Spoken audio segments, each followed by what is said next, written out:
Assalamualaikum warahmatullahi wabarakatuh. Perkenalkan, nama saya Desi Setiawati, NIM 1917201111 dari kelas 3 Ekonomi Syariah AF. Di sini saya akan membahas materi tentang pengetahuan, ilmu pengetahuan, filsafat, dan filsafat ilmu. Sebelum masuk pada pembahasan yang pertama, kita ulas sedikit bahwa dalam kehidupan sehari-hari itu, kita sebagai makhluk sosial, sebagai makhluk individu, itu memerlukan akal. Nah, jadi akal ini yang akan menunjang berjalannya kehidupan yang baik, kehidupan yang lebih baik dalam masyarakat maupun lingkungan. Nah, menurut orang awam itu bahwa pengetahuan itu sama dengan ilmu pengetahuan. Tapi dalam hakikatnya, pengetahuan dan ilmu pengetahuan itu berbeda. Makanya kita akan bahas satu persatu, kita akan ulas satu persatu dari pengertian pengetahuan, ilmu pengetahuan, filsafat, dan filsafat ilmu. Yang pertama kita masuk pada pembahasan pengetahuan. Jadi pengetahuan itu berasal dari bahasa Inggris, yaitu knowledge, dan secara garis besar pengetahuan diartikan sebagai sebuah informasi atau hasil penginderaan manusia pada suatu objek yang diamatinya. Nah, pengetahuan juga itu ada beberapa jenis. Menurut Bahrudin Salam, ada 4 jenis pengetahuan.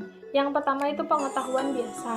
Nah, pengetahuan biasa memiliki arti bahwa pengetahuan yang dalam filsafat dikatakan dengan istilah common sense atau nalar wajar, sesuatu yang masuk akal.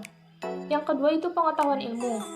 Pengetahuan ilmu merupakan ilmu sebagai terjemahan dari sains yang pada prinsipnya adalah usaha untuk mengorganisasikan, untuk mensistematiskan common sense, suatu pengetahuan yang berasal dari pengalaman dan pengamatan dalam kehidupan sehari-hari atau dugaan lain yang belum dibuktikan.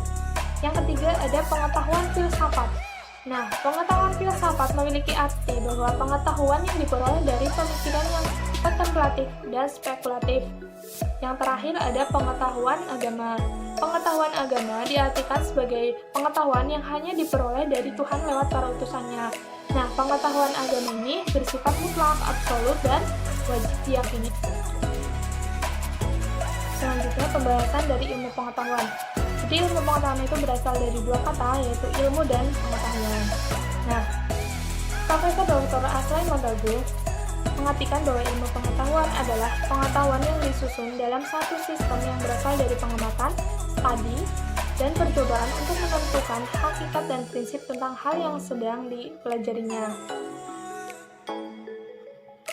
Nah, jadi kesimpulan dari pengertian ilmu pengetahuan sendiri itu suatu fakta yang bersifat empiris atau gagasan rasional yang dibangun oleh individu melalui percobaan dan pengalaman yang teruji kebenarannya. Ada 3 macam jenis ilmu pengetahuan. Yang pertama itu ilmu alamiah. Nah, ilmu alamiah atau natural science adalah ilmu yang mengkaji tentang keteraturan-keteraturan dalam alam semesta dengan menggunakan metode ilmiah seperti ilmu fisika, kimia, biologi, dan lainnya. Yang kedua ada ilmu sosial atau social science. Ialah ilmu yang mengkaji tentang keteraturan-keteraturan dalam hubungan antar manusia satu dengan yang lainnya, seperti ilmu sosiologi, ekonomi, dan antropologi. Yang ketiga ada ilmu budaya atau humanities. Ialah ilmu yang mengkaji tentang masalah-masalah manusia dan budaya yang bersifat manusiawi, seperti ilmu bahasa, agama, kesenian, dan lain-lainnya. Adapun karakteristik atau ciri-ciri dari ilmu pengetahuan. Yang pertama itu empiris, bahwa berdasarkan proses pengamatan dan percobaan untuk memperoleh pengetahuan. Yang kedua sistematis, berbagai data pengetahuan yang tersusun utuh dan menyeluruh mampu menjelaskan objek yang diamatinya atau yang dikajinya. Yang ketiga adalah objektif, itu ilmu pengetahuan yang secara ideal dapat diterima oleh semua pihak dari prasangka seseorang atau kesukaan pribadinya. Yang keempat adalah analitis, yaitu menguraikan persoalan menjadi bagian-bagian terinci sehingga dapat berusaha membeda-bedakan pokok persoalan, peranan, dan bagiannya. Yang terakhir itu verifikatif, ialah ilmu pengetahuan yang dapat dikaji kebenarannya. masuk pada pembahasan filsafat. Nah, jadi kata filsafat ini berasal dari bahasa Yunani, yaitu kata philin atau philos yang berarti cinta dan sophia yang berarti kebijaksanaan. Secara etimologis, filsafat berarti cinta kebijaksanaan, sehingga seorang filosof dapat dikatakan sebagai pecinta, penambah, atau pencari kebijaksanaan.